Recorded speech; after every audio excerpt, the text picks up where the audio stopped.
Okay.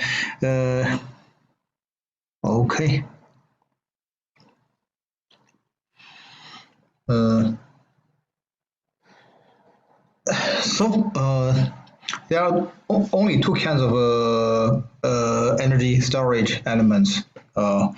So one is capacitor, the other one is inductor.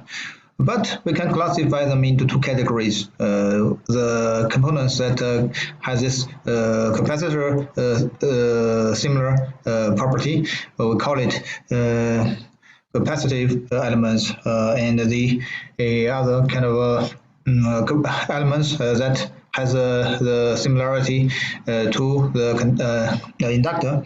We call it inductive inductance element. And similar to the resistance,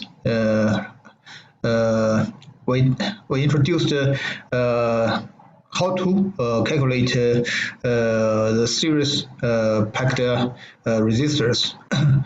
We categorize them into two catalogs, the series connected and the parallel connected resistor, and how to calculate them.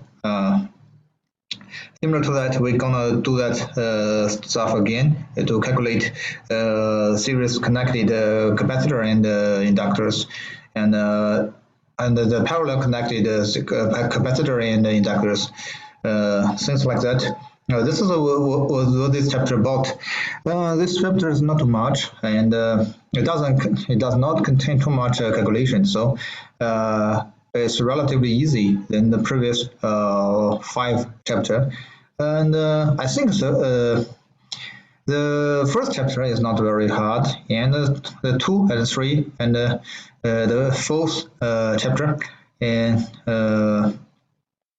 chapter 2, 3, 4 could be a little bit harder to understand. But once you understand the examples we have shown, I think you can master it. Chapter 5 is very simple, so you can master it all by yourself.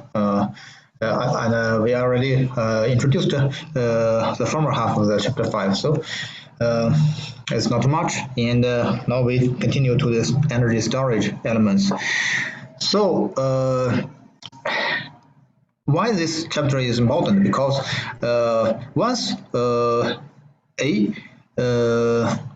energy storage components is introduced to a circuit, then the circuit is no longer a static circuit. It will become a dynamic. So this is why this stuff is very important. So all this dynamic behavior, directly or partially directly, coming from the native the nature of the energy storage components. So let's see the characteristic of capacitive elements and the characteristic of inductive elements.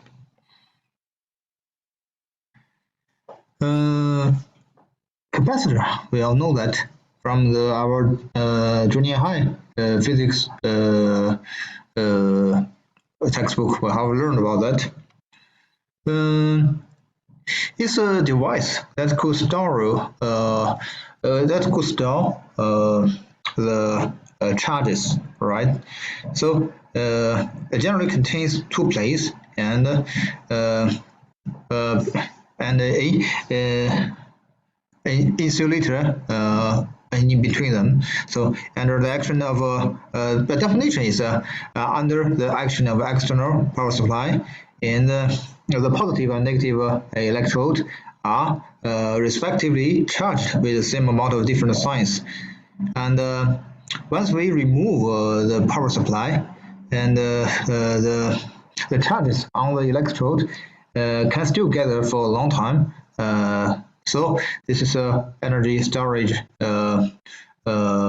component, and it only stores the electric energy. So this one is very simple. So we put a voltage source on this capacitor, and then the capacitor is charged.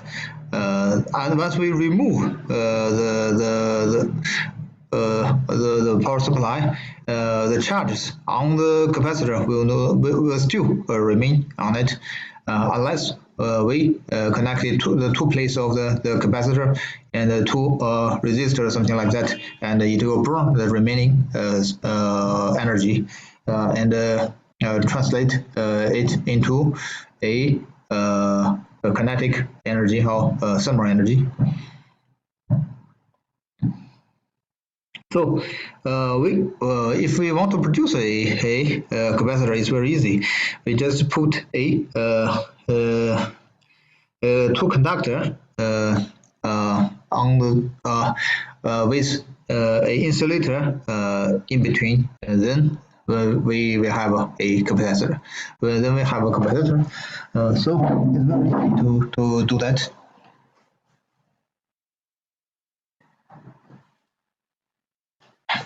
Okay. So let's see. Okay, wait a minute. Let's see my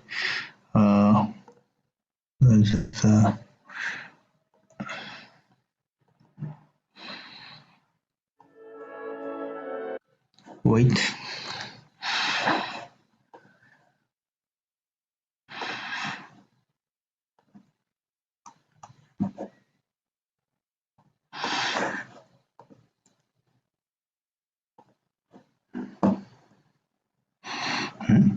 Where did it?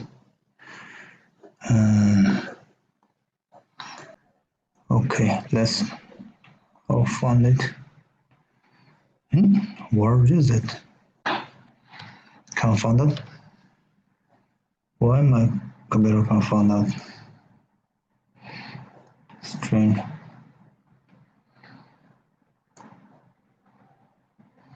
Okay, fine. Got it.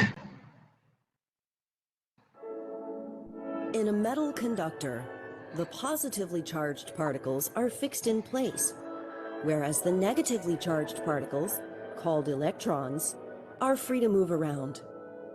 A metal typically has an equal amount of positively and negatively charged particles, making the metal as a whole electrically neutral.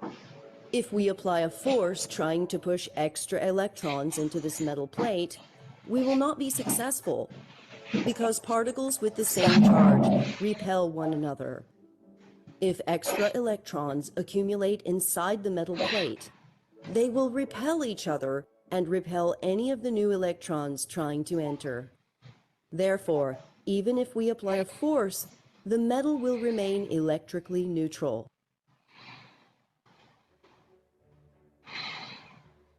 Now let us consider a new scenario where there is another metal plate close to the one shown. As electrons accumulate in the first metal plate, they will repel the electrons in the second metal plate. The positively charged particles left behind in the second plate will exert an attractive force on the negatively charged particles in the first metal plate. This makes it possible for the first plate to have more negative particles than positive particles. As we add electrons to the first metal plate, an equal number of electrons leave the second metal plate. After a certain number of extra electrons accumulate on the first plate, they will repel any new electrons trying to enter. The first metal plate has developed a net negative charge, and the second metal plate has developed an equal and opposite net positive charge. We can cause this equal and opposite charge on each plate to be larger by applying a larger external force.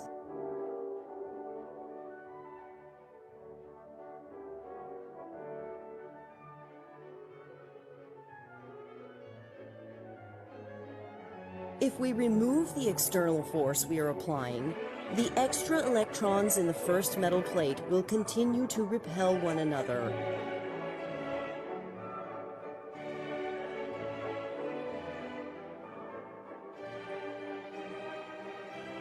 We have now returned to our original condition where the net charge on each plate is 0.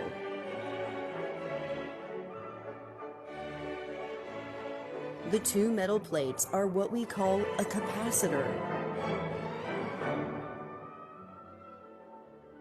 Note, voltage is shown upside down in this video because the blue arrows will show electron flow.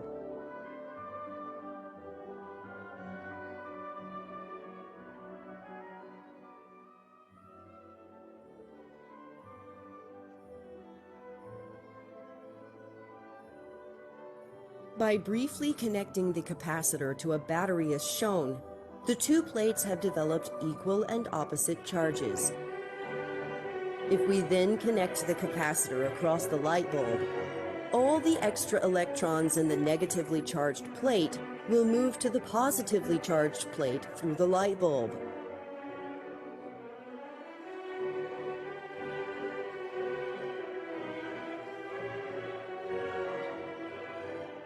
If we use multiple batteries in series, then we can force two plates of the capacitor to develop larger amounts of charge.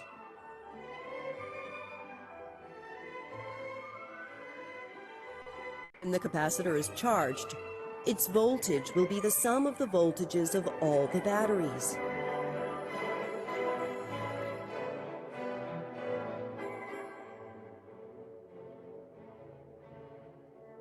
Charging the capacitor to a higher voltage will cause the light bulb to stay on longer when the capacitor discharges.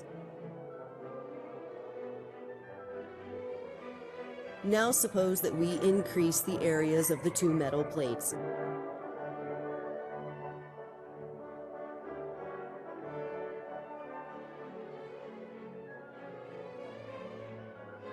This increased area allows us to push more extra electrons into the first metal plate and remove more electrons from the second metal plate without applying a larger external force.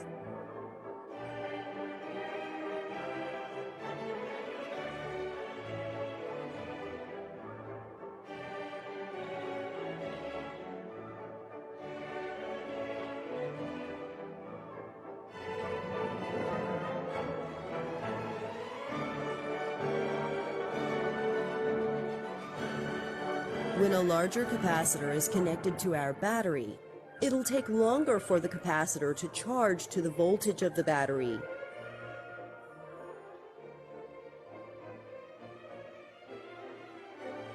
Although the final voltage is still equal to the voltage of the battery, for a larger capacitor, this voltage represents a larger amount of charge on the two metal plates.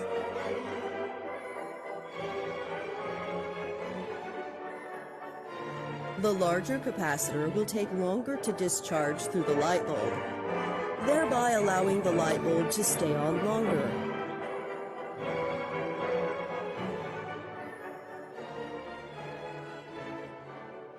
Suppose that we add a special material in between the two plates. This material does not allow any particles to flow through it, but it contains molecules that change their orientation based on the charges of the two plates.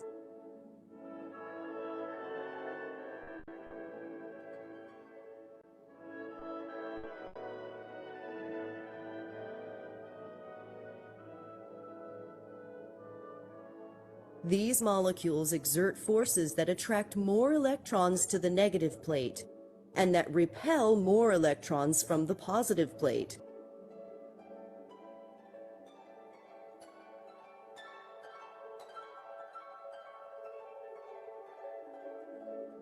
The presence of this material has the exact same effect as does increasing the areas of the two metal plates.